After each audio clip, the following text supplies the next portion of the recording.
بسم اللہ الرحمن الرحیم اشہد ان لا الہ الا اللہ اشہد ان محمد عبدہ ورسولہ۔ ناظرین کرام، گزشتہ گفتگو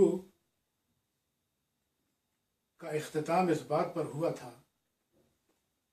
کہ روایات مجوس کو وارثان مجوس نے تفسیر قرآن کا حصہ بنا دیا ہے، اور یہ کام اس طرح سے کیا گیا ہے کہ قرآن کا پیغام تفسیر میں چھپ گیا ہے اور مجوس کا پیغام تفسیر پر چھا گیا ہے۔ روایت پرست فرقوں نے قرآن کی روشنی کو تاریکی میں چھپانے کے لیے مجوسی روایات کی جو تاریک دیوار کھڑی کی ہوئی ہے، اس کو ہٹانے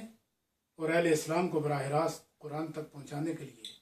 ہر زمانے کے ارباب بصیرت کوشاں رہے ہیں۔ لیکن جب کبھی بھی ان اہل تحقیق کی طرف سے مجوسی روایت کی اس سیاہ دیوار کو گرانے اور قرآن کو اس سایہ دیوار سے باہر لانے کی بات کی جاتی ہے، تو منکرین قرآن کسی کی کوئی بات سننے، اس پر غور کرنے یا کسی نتیجے پر پہنچنے کے بجائے لنگر لگوٹ کس کر میدان میں آتے اور انکار حدیث و توہین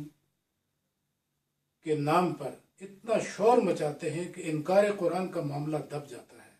اور انکار حدیث و اہانت امام کا مسئلہ سامنے آ جاتا ہے اور اختلاف رائے رکھنے والوں کا ناطقہ بند ہو جاتا ہے۔ روایت پرستوں کے غل غپاڑے سے قطع نظر روایت شکنوں کے کار روایت شکنی کے بارے میں ان کے چند اعتراضات سنجیدہ نوعیت کے حامل ہیں۔ ان کا پہلا اعتراض یہ ہے کہ ماضی میں جو لوگ روایات پر جرح کرتے رہے ہیں اور زمانہ حال میں جو لوگ روایات پر تنقید کر رہے ہیں، ان میں سے بیشتر لوگوں نے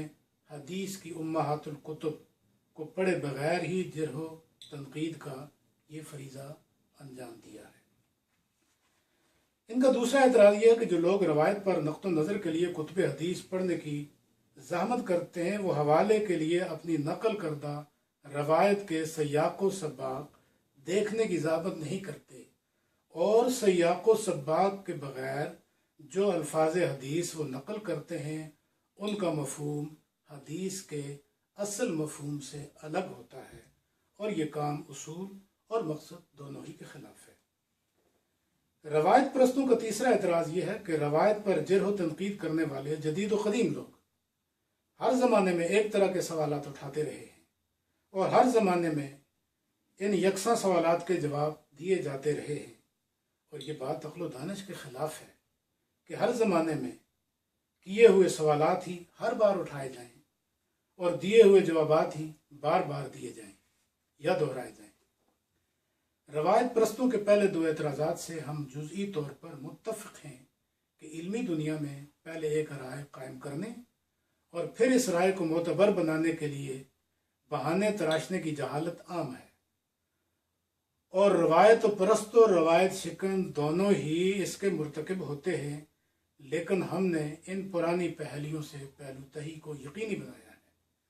رہی روایت پرستوں کی تیسری بات، تو خدا ہی بہتر جانتا ہے کہ ان کا یہ اعلان فتح ہے یا اعلان شکست یا پھر دفع الوقتی کا ایک ہیلا۔ بہر کیف ان کا مقصد کچھ بھی ہو، ہمیں کسی کی روایت پرستی اور روایت شکنی یا کسی کے کسی ہیلے حربے سے کوئی دلچسپی نہیں۔ ہمیں صرف اور صرف اللہ کی توحید، رسول کی رسالت، قرآن کی صداقت اور اصحاب محمد کی شہادت حق سے دلچسپی ہے، اور ہماری زیر نظر کتاب حدیث عجم ہماری اسی دلچسپی کا نتیجہ ہے۔